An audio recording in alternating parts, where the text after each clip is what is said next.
പാലപ്പിള്ളിയിൽ ഭീതി പരത്തി വീണ്ടും കാട്ടാനക്കൂട്ടം. പിള്ളത്തോട് പാലത്തിനു സമീപം റോഡ് മുറിച്ചു കടന്ന കാട്ടാനക്കൂട്ടത്തിന് മുൻപിൽ നിന്ന് യാത്രക്കാർ രക്ഷപ്പെട്ടത് തലനാരിഴയ്ക്കാണ്. തിങ്കളാഴ്ച രാവിലെ 7:30യോടെയാണ് കാട്ടാനക്കൂട്ടം എത്തിയത്.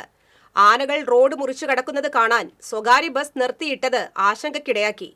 ആനകൾ സ്ഥിരമായി റോഡ് മുറിച്ചു കടക്കുന്ന പുതുക്കാട് എസ്റ്റേറ്റിന്റെ ഗേറ്റിന് തടസ്സമായിട്ടാണ് ബസ് നിർത്തിയിട്ടത്. ബസ് കണ്ടതോടെ തോട്ടത്തിലേക്ക് കയറാതെ ആനകൾ കുറച്ചുനേരം റോഡിൽ നിലയുറപ്പിച്ചു. നാട്ടുകാർ ബഹളം വച്ച ശേഷമാണ് ബസ് പോയത്.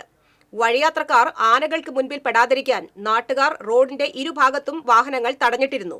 ഈ സമയത്ത് നിരവധി ഇരുചക്ര വാഹനങ്ങളാണ് ഇതുവഴി കടന്നുപോയത്. പിള്ളത്തോട് പാലത്തിനു സമീപം റോഡ് മുറിച്ചു കടക്കുന്ന ആനക്കൂട്ടത്തിന്റെ മുൻപിൽ നിന്ന് വാഹനയാത്രക്കാർ കഷ്ടിച്ചാണ് രക്ഷപ്പെടുന്നത്.